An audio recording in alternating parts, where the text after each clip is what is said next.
स्वागत है आपका रेप्लिका वर्ल्ड में। तो आज हम बात करने वाले हैं कि अगर आप DSSB PGT बायोलॉजी के लिए प्रिपेयर कर रहे हैं तो आपको प्रिपरेशन कैसे स्टार्ट करनी है, कैसे प्रिपेयर करना है और कौन कौन सी बुक्स आपको रेफ़र करनी चाहिए, NCERT में से कितने क्वेश्चंस आते हैं, क्या वेटेज रहता है, NCERT पढ़ने का फ़ायदा है या नहीं है और लेवल ऑफ क्वेश्चंस क्या रहते हैं।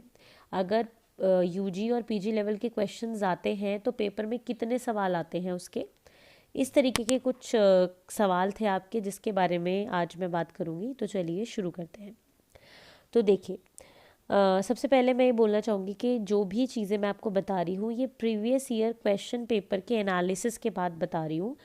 तो पिछले जितने भी पेपर्स हुए हैं जैसे कि 2014, 2015, 2018, 2021, ठीक है, इन पेपर के एनालिसिस के बाद मैं आपको चीज़ें बता रही हूँ जिसमें कि मेनली जो एनालिसिस है वो 2018 और 2021 के पेपर के ऊपर बेस्ड है, क्योंकि 2018 से पेपर का पैटर्न काफ़ी चेंज हुआ।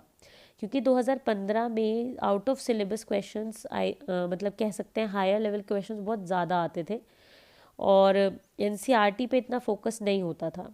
बट 2018 से ट्रेंड चेंज हुआ जब ये पेपर ऑनलाइन हुआ और पेपर का जो पूरा स्वरूप है यानी जो फॉर्म है वो ही बदल गया। तो उस हिसाब से 18-19 के हिसाब से मैं आपको बताऊंगी कि ये सब चीज़ें क्या रहेंगी। तो अगर हम बात करें तो 2018 और 21 के पेपर को अगर हम कंपेयर करते हैं तो 2018 का जो पेपर था वो थोड़ा सा डिफ़िकल्ट था एज़ कम्पेयर टू दी 2021। 2021 का पेपर मुझे अब तक का सबसे अच्छा पेपर लगा DSSB PGT बायोलॉजी का, क्योंकि वहाँ पे जो क्वेश्चंस थे ज़्यादा डायरेक्ट देखने को मिले और NCERT के क्वेश्चन ज़्यादा देखने को मिले और डिफ़िकल्टी लेवल मुझे इतना ज़्यादा नहीं लगा। तो मॉडरेट लेवल का पेपर मैं कह सकती हूँ। 2018 का पेपर भी ऐसा नहीं था कि बहुत मुश्किल था, बट यस जो क्वेश्चन मुश्किल थे वो थोड़े लेवल वाले क्वेश्चंस थे। तो मतलब कि दोनों को अगर कंपेयर करें तो 2021 वाला पेपर ज़्यादा इजी था एज़ कम्पेयर टू दी 2018। ठीक है, अब हम बात करते हैं कि कितना पेपर जो होता है वो NCERT से आता है और कितना बाहर से आता है। तो हमें पता है कि अगर हम सब्जेक्ट कंसर्न की बात कर रहे हैं यानी ऑब्वियसली हम अभी पार्ट बी की ही बात कर रहे हैं तो उसमें 200 सवाल आते हैं, 200 क्वेश्चंस आते हैं। इन 200 में से लगभग हम कह सकते हैं 170 या 175 क्वेश्चन बायो के होते हैं। बाकी जो 25 या 30 क्वेश्चंस हैं वो टीचिंग मेथडोलॉजी के होते हैं। ठीक है, तो 200 में से 170 या 175 तक जो क्वेश्चंस होते हैं वो बायो के होते हैं। बाकी जो बचे हुए 25 या 30 क्वेश्चंस हैं वो पेडागोजी के होते हैं, टीचिंग, ठीक है, टीचिंग मेथडोलॉजी के होते हैं। तो हम सिर्फ अभी बायो कंसर्न बात कर रहे हैं। तो 170 में से अगर हम बात करते हैं या जनरली भी अगर हम बात करते हैं, जब हम सब्जेक्ट की बात कर रहे हैं, तो जो मैंने एनालाइज किया है वो ये किया है कि 2021 की अगर हम बात करते हैं तो 2021 के पेपर में लगभग 15 से 20% पेपर ऐसा था, क्वेश्चंस ऐसे थे जो कि थोड़े से मुझे हाई लेवल के लगे और जो कि आउट ऑफ NCERT लगे। ठीक है, अगर हम 2018 की बात करें तो लगभग 25 से 27% तक मुझे लगा कि UG और PG लेवल के क्वेश्चंस थे। 25 से 27 तक मुझे लगा ये परसेंटेज 2018 में, जबकि 2021 में मुझे परसेंटेज थोड़ा सा कम लगा, लाइक 20% तक लगा। ठीक है, 2018 में 25 से 27% क्वेश्चंस UG और PG लेवल के थे। ठीक है, ये वाली बात हो गई। अब आउट ऑफ सिलेबस कहना हमें बंद कर देना चाहिए चीज़ों को कि ये क्वेश्चन आउट ऑफ सिलेबस था। आउट ऑफ सिलेबस कुछ नहीं होता, बस उस टॉपिक में थोड़ा सा हाई लेवल का पूछ लेते हैं। तो मैंने आपको बता दिया। तो यहाँ से ये वाली बात पता चली कि लगभग 60 to 70% जो पेपर होता है वो NCERT से आता है। ठीक है, तो 60 to 70% NCERT से आता है। तो अब आप सोच सकते हैं कि कितनी इम्पोर्टेंस है NCERT की। ठीक है, तो आप लोग हमेशा पूछते रहते हैं कि पढ़ाई कहाँ से स्टार्ट करें, कौन सी बुक लें। तो इन सब चीज़ों का एक ही आंसर है, स्टार्ट विद NCERT के बिना तो कुछ हो ही नहीं सकता। कितने भी बड़े राइटर की बुक ले लीजिए, अगर NCERT नहीं पढ़ी तो कभी भी एग्ज़ाम क्लियर नहीं होगा। ठीक है, तो यहाँ पे क्लास 11th एंड 12th इससे नीचे जाने की ज़रूरत नहीं है। एनसीईआरटी में क्लास 11th और 12th की बायो की एनसीईआरटी पढ़नी है आपको। 11th 12th बायो एनसीईआरटी पढ़ लीजिए लाइन टू लाइन। पढ़ने का मतलब ये नहीं है कि बस ऊपर से देख लिया, बिल्कुल लाइन टू लाइन पढ़नी है। हर एक लाइन आपको पता होनी चाहिए, बिकॉज एनसीईआरटी की एक लाइन में ही कई क्वेश्चंस बन जाते हैं। देखो, मैं आपको इसलिए ये सब चीज़ें बता पा रही हूँ क्योंकि मैंने एनसीईआरटी को बहुत अच्छे से पढ़ा हुआ है, बिकॉज मैं एक टीचर हूँ। और दूसरी बात यह है कि मैंने कॉम्पिटिटिव एग्ज़ाम्स भी दिए हैं, जैसे कि केवीएस के एग्ज़ाम भी मैंने दिया था। केवीएस के एग्ज़ाम काफ़ी इजी होता है DSSB से, अगर हम देखें तो अगर कोई कायदे से तैयारी करे तो बहुत आसान है केवीएस का रिटन एग्ज़ाम क्वालिफाई कर पाना, ठीक है, एज़ कम्पेयर टू DSSB 1, क्योंकि वहाँ पर नेगेटिव मार्किंग भी नहीं होती है। तो यहाँ पे मैं क्या बता रही थी कि मैंने ये बात ऑब्ज़र्व की कि जब अगर आप एनसीईआरटी को बहुत अच्छे से पढ़ लेते हैं, तब क्या होता है कि आपके ज़्यादातर क्वेश्चन तो ऐसे ही निकल जाते हैं, है ना। तो यही मैं कहना चाहती हूँ, अपने एक्सपीरियंस से बता रही हूँ कि जब मैंने क्वेश्चंस देखे तो मुझे इसलिए क्वेश्चंस अच्छे लगे क्योंकि मैंने एनसीईआरटी को बहुत अच्छे से पढ़ा हुआ था, और तभी मैं समझ पाई कि कौन सा कौन सा क्वेश्चन एनसीईआरटी से आया है डायरेक्टली और कौन सा जो है थोड़ा सा हाई लेवल है ना। जब तक आप एनसीईआरटी पूरी तरीके से नहीं पढ़ पाएंगे, आप एनालाइज भी नहीं कर पाएंगे ये वाली चीज़, क्योंकि कई बार हमें लगता है कि अरे ये बाहर का क्वेश्चन है, यूजी पीजी का है, बट वो एनसीईआरटी का होता है, पर हमने पढ़ा नहीं होता है एनसीईआरटी में से उस टॉपिक को, है ना। तो ये वाली बात है। तो सबसे फर्स्ट टिप तो आपके लिए यही है कि क्लास 11 12th की एनसीईआरटी को बस पढ़ लीजिए अच्छी तरीके से, घोट के पी जाइए उसको, 11 12th की जो बायो की एनसीईआरटी है, ठीक है। अब हम सबसे पहले बात करेंगे कि कौन से टॉपिक्स ऐसे हैं जिनको हमें यूजी पीजी लेवल पे पढ़ने की ज़रूरत है और कहाँ से पढ़ना चाहिए। तो पहली बात, मैं आपको कुछ टॉपिक्स बता रही हूँ जो मैंने देखे 2018 और 21 के पेपर के अकॉर्डिंग, जहाँ से बाहर से क्वेश्चन आया हुआ था। सबसे पहले एनिमल किंगडम की अगर हम बात करते हैं तो एनिमल किंगडम में कुछ क्वेश्चंस हमें थोड़े से हाई लेवल के देखने को मिले, ठीक है। जैसे कि टीनिया सोलियम, अगर हम एनसीईआरटी की बात करें तो टीनिया सोलियम के बारे में ज़्यादा इन्फॉर्मेशन नहीं है, ठीक है, बट उसके बारे में कुछ थोड़े से हाई लेवल के, हालांकि इतना भी हाई नहीं था। क्लास 11th में एक चैप्टर है जिसमें अर्थवॉर्म वगैरह के बारे में दिया हुआ है, ठीक है, पर टीनिया सोलियम के बारे में आई डोंट थिंक कि उसमें दिया हुआ है। तो टीनिया सोलियम का एक प्रोग्लोटेड करके कोई क्वेश्चन इसमें था, ठीक है। ऐसा नहीं है कि सिर्फ टीना सोलियम के क्वेश्चंस थे, एनिमल किंगडम के कुछ क्वेश्चंस मुझे लगा कि थोड़ा सा यूजी लेवल के वो थे, पीजी के तो नहीं थे, यूजी लेवल के थे, मतलब थोड़ा सा डिटेल स्टडी। जैसे कि अगर पॉरीफेरा है तो पॉरीफेरा के बारे में इतना तो नहीं दिया हुआ क्लासिफिकेशन वाले में एनसीईआरटी में, बट उसके कुछ अंदर के क्वेश्चंस पूछे हुए हैं, ज़्यादा नहीं, थोड़े से, ठीक है। तो एनिमल किंगडम, ठीक है। इसके बाद जेनेटिक्स मैंने 18 में भी ऑब्जर्व किया और 21 में भी ऑब्जर्व किया कि जेनेटिक्स के क्वेश्चन पूछे गए हैं, यूजी और पीजी लेवल के कुछ, ठीक है। देखिए मैं बताती हूँ, जेनेटिक्स में कुछ कंसेप्ट जो हमने एमएससी में पढ़े थे वो मुझे देखने को मिले, जैसे कि मैटरनल इनहेरिटेंस देखने को मिला, ठीक है, जो कि मुझे नहीं लगता कि 12th के एनसीईआरटी में कहीं पे भी है। मैटरनल इनहेरिटेंस अगर होगा भी तो थोड़ा बहुत जिक्र होगा, मैटरनल इनहेरिटेंस था। इसके अलावा उसमें आपका सेक्स लिमिटेड ट्रेट और सेक्स इन्फ्लुएंस ट्रेट, एपीस्टैसिस से तो मैंने दोनों में दो तीन क्वेश्चंस देखे, दोनों में एपीस्टैसिस, ठीक है, जो कि नॉन एलिलिक जीन इंटरेक्शन होता है, एपीस्टैसिस जिसको कहा जाता है, उसके क्रॉस का रेशो पूछा हुआ था, ठीक है, इस तरीके का।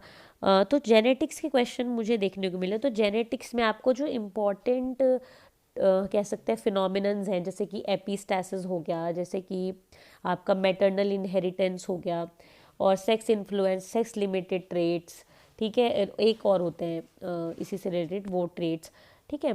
तो जेनेटिक, आप ऑलरेडी पोस्ट ग्रेजुएट हैं तो आपको पता होगा कि जेनेटिक्स में आगे जो आपने टॉपिक्स पढ़े थे अपने एमएससी में वो किस लेवल के थे, मतलब आई मीन कौन कौन से इंपॉर्टेंट थे जो आपको एमएससी में इंपॉर्टेंट लगे हो, तो वो जेनेटिक्स के टॉपिक आपको पढ़ने चाहिए, ठीक है। और मुझे सेल बायोलॉजी से भी थोड़े अंदर के क्वेश्चंस देखने को मिले जो कि हमने अपने एमएससी में पढ़े थे या बीएससी में पढ़े थे, ठीक है। सेल बायोलॉजी से सेल जंक्शन के एक दो क्वेश्चन मुझे देखने को मिले, जो कि आई थिंक 11 12th में तो इतने ज़्यादा अच्छी तरीके से मेंशन नहीं है अंदर तक। सेल जंक्शन के क्वेश्चन मुझे देखने को मिले एक दो, ठीक है। इसके अलावा मुझे सेल सिग्नलिंग के क्वेश्चन भी देखने को मिले, कैंसर के ऊपर कुछ एक दो क्वेश्चन देखने को मिले। कैंसर का क्वेश्चन देखने को मिला था कि इनमें से कौन से जीन के नॉन फंक्शनल होने की वजह से कैंसर नहीं होगा या हो जाएगा, ऐसे समथिंग क्वेश्चन था। हाँ, नॉन फंक्शनल होने की वजह से कैंसर हो जाएगा।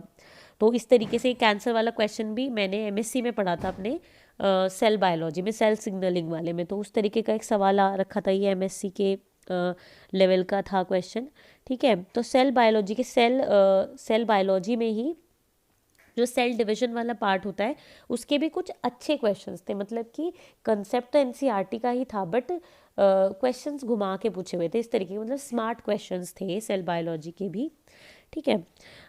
इसके बाद आपको मैं बताती हूँ, साइंटिस्ट के नाम बहुत प्रिय हैं DSSB को।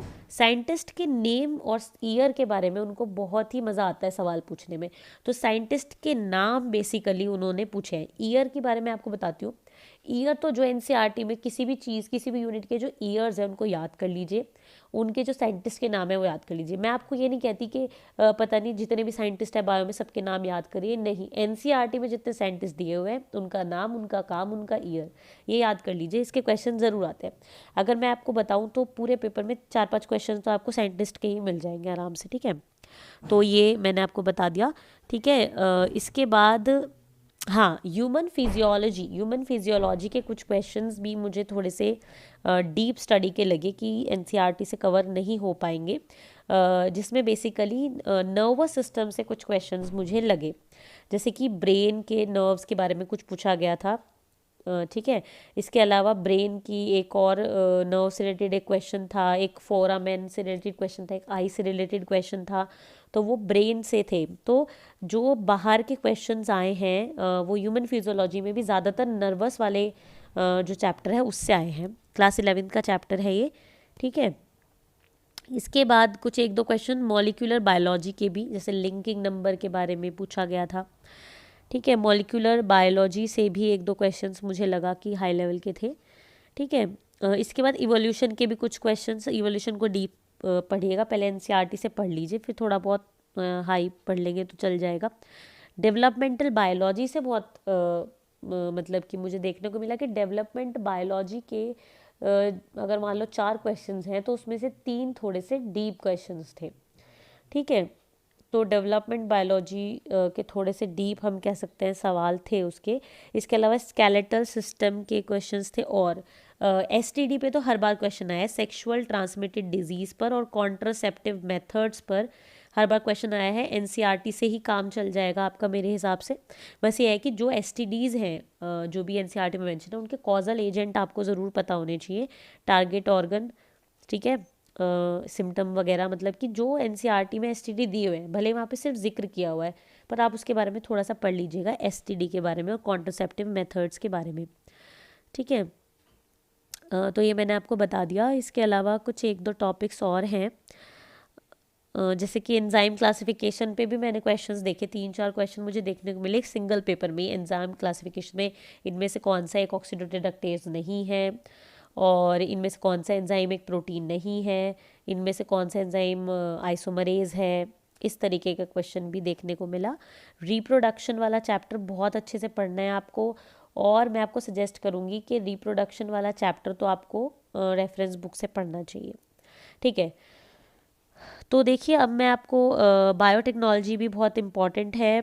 हालांकि बायोटेक्नोलॉजी में मुझे ऐसे कोई बाहर से क्वेश्चन ज़्यादा देखने को नहीं मिले, बस एक ईस्ट आर्टिफिशियल क्रोमोजोम का एक क्वेश्चन देखने को मिला था जिसमें पूछा गया था which of the following is not a part of yeast artificial chromosome, ये बस देखने को मिला था। अदरवाइज बायोटेक के जितने भी क्वेश्चंस थे वो मुझे एनसीईआरटी के ही लगे। जैसे एक पूछा गया था कि इनमें से कौन सा इंसुलिन के प्रोडक्शन के लिए इस्तेमाल किया जा सकता है ज़्यादा से ज़्यादा प्रोडक्शन के लिए, तो उसका आंसर बैक्टीरिया था, बुक में दिया हुआ था ये। बीटी कॉटन इनमें से किस किस के लिए रेजिस्टेंट है, बीटी जीन किस किस के लिए रेजिस्टेंस है, वो भी दिया हुआ है एनसीईआरटी में, है ना। जो भी बायोटेक के क्वेश्चंस थे वो मुझे एनसीईआरटी के ही लगे, ठीक है। तो इस तरीके से ये क्वेश्चंस मैंने आपको बता दिए। ये कुछ इम्पॉर्टेंट पोर्शंस थे जहाँ से कि थोड़ा सा हाई लेवल के क्वेश्चंस मुझे लगे, ठीक है। अब बात आती है कि ये जो हाई लेवल के क्वेश्चंस मैं कह रही हूँ इनकी तैयारी कहाँ से करनी है, ठीक है। देखिए, सबसे सिंपल सी बात यह है कि पहले आप अपनी एनसीईआरटी से एक टॉपिक कवर करो। जैसे मान लो आपने रिप्रोडक्शन पढ़ा, तो रिप्रोडक्शन को एनसीईआरटी से पहले कवर कर लो, ठीक है। एनसीईआरटी में देखो कि क्या क्या दिया हुआ है, उन सबको कवर करो। अब देखो जैसे अब हमें थोड़ा हाई लेवल का पढ़ना है, तो मैं आपको ये बोलूँगी कि हाई लेवल में यूजी पीजी में भी आपको ज़्यादा जानने की ज़रूरत नहीं है कुछ टॉपिक्स के लिए। जैसे रिप्रोडक्शन के लिए अगर हम बात करें, तो इसमें आप क्या करो, जैसे आपके पास ना कोई साइड बुक होगी, है ना, जो आपने अपनी क्लास 12th में पढ़ी होगी। नहीं है तो आप सेकेंड हैंड ले लो, किसी से बोरो कर लो, बच्चे से, है ना। तो जो कि मतलब कि जिसमें सारे चैप्टर्स हो, क्योंकि अब तो थोड़े चैप्टर्स कट भी हो गए। तो रेफरेंस बुक लो। तो रेफरेंस बुक में ना हर एक चीज़ का डीप दिया हुआ होता है ना, उसी को रेफरेंस बुक कहते हैं। तो एनसीईआरटी को अच्छे से एक्सप्लेन किया हुआ था। जैसे कि अगर हम पोस्ट फर्टिलाइजेशन इवेंट्स की बात करते हैं ह्यूमंस में, तो ह्यूमंस में पोस्ट फर्टिलाइजेशन इवेंट्स की जब हम बात करते हैं, तो उसमें कैसे जाइगोट डिवाइड होता है, और उसके बाद कैसे ब्लास्टोसिस्ट बनता है, ठीक है। फिर वो कैसे इम्प्लांट होता है, कौन कौन सी लेयर होती है, प्लेसेंटा कैसा होता है, ह्यूमंस में कैसा होता है, एनिमल्स में कैसा होता है, वो सारी जानकारी रेफरेंस बुक में दी होती है। उस टाइम पे वो हमें एक्स्ट्रा जानकारी लगती थी, बट अब हमारे लिए वो इम्पॉर्टेंट है, ठीक है। तो मैं बता रही हूँ, डेवलपमेंट बायोलॉजी और रिप्रोडक्शन में बहुत स्कोप है कि यूजी लेवल का क्वेश्चन पूछा जा सकता है, या पीजी का भी पूछा जा सकता है। तो रिप्रोडक्शन को बहुत अच्छे से पढ़ना है, ह्यूमन रिप्रोडक्शन को। और उसमें सबसे ज़्यादा चांसेस जो होते हैं ज़्यादा पूछे जाने के, वो होता है पोस्ट फर्टिलाइजेशन से, क्योंकि उस टाइम पे मतलब कि जाइगोट से डिवीजन हो रहा होता है, और उसके बाद फिर कैसे ब्लास्टोसिस्ट बनता है, कैसे उसके बाद इम्प्लांटेशन होता है, क्या क्या चेंजेस होते हैं, उनसे ज़्यादा चांसेस होते हैं। तो या तो आप रेफरेंस बुक से पढ़िए, ठीक है। रेफरेंस बुक में वैसे भी ज़्यादा जानकारी होती है। और एक आपको मैं और टिप दूंगी कि देखो, जैसे पहले क्या, अभी भी बुक्स आती हैं, पर अब एक्चुअली में क्या हुआ है, जैसे अगर हम नीट एग्ज़ाम की बात करते हैं, तो नीट एग्ज़ाम में ना अब एनसीईआरटी बेस्ड हो गया है। तो इसलिए अब जो बुक्स आती हैं वो भी एनसीईआरटी की इन्फॉर्मेशन ज़्यादा देती हैं। तो पहले ऐसा नहीं था। पहले नीट में एक्स्ट्रा भी आता था, बीएससी लेवल का आता था। तो पहले की नीट वाली बुक्स में एक्स्ट्रा इन्फॉर्मेशन दी रहती थी, ग्रेजुएशन लेवल का दिया रहता था। जैसे मेरे पास एक बुक है विच इज़ यूनिवर्सल की एररलेस, है ना, यूनिवर्सल की एक एररलेस बुक है। तो ये एररलेस बुक जो है, इसमें मतलब टॉपिक्स भी एक्सप्लेन करे हुए हैं, और इसमें एमसीक्यूज़ भी हैं, बहुत भर भर के एमसीक्यूज़ हैं। तो ये मैंने नीट के लिए ली थी when I was preparing for the NEET exam in 2015, ठीक है। तो यहाँ पे मैंने देखा कि इस बुक में ग्रेजुएशन लेवल के टॉपिक्स दिए हुए हैं, और जब मैंने इन टॉपिक्स को कुछ पढ़ा, तो मुझे लगा कि इनसे क्वेश्चन डायरेक्टली उठ के DSSB में आए हैं, है ना। तो इसका मतलब ये कि आप किसी नीट एग्ज़ाम की प्रेपरेशन के लिए जो बुक्स आती है ना, जिसमें कि पूरा एक्सप्लेन किया होता है, वो आप ख़रीद लीजिए, ठीक है। या सेकंड हैंड भी आपको मिल जाएगी। कोशिश करें कि पुरानी मिले थोड़ी बुक ना, क्योंकि उसमें ज़्यादा अच्छे से दिया हुआ होगा, क्योंकि आप थोड़ा सा एनसीईआरटी बेस्ड हो गया है ना। तो इन बुक से आप पढ़ेंगे ना, तो आपको लगेगा कि हाँ, मतलब कि हमारा थोड़ा सफल हो रहा है प्रेपरेशन करना, ठीक है। और जो टॉपिक मैंने आपको मास्टर्स के बताए हैं, वो आपको अपने मास्टर्स की बुक में से कर लेने चाहिए। जैसे कि सेल जंक्शन वगैरह, अगर आपको उस नीट वाली बुक में नहीं मिलता है, तो सेल जंक्शन वगैरह, कैंसर वगैरह, ये आपको अपने उससे पढ़ लेनी चाहिए। और मैं आपको एक बहुत बढ़िया बुक बताती हूँ, मास्टर्स के टॉपिक जो भी आपको पढ़ना है उसके लिए एक बहुत ही बढ़िया बुक है, पाथ फाइंडर पब्लिकेशन की लाइफ साइंस के लिए जो बुक है, वो आप ले लीजिए। पहले वो ब्लैक कवर में आती थी, अब मुझे नहीं पता किसके लिए कैसे आती है वो। तो वो एमएससी एंट्रेंस और पीएचडी एंट्रेंस तक के लिए यूज़ होती है। तो सोचो कितनी अच्छी बुक होगी। तो पाथ फाइंडर की लाइफ साइंस की बुक आप ले सकते हैं उसके लिए, ठीक है।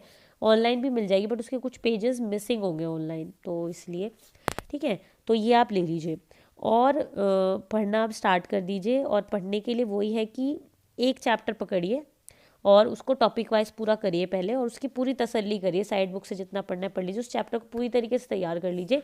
फिर उसके प्रीवियस ईयर क्वेश्चंस करिए। किसी वेबसाइट से अगर आपको क्वेश्चंस मिलते हैं तो वो क्वेश्चंस करिए।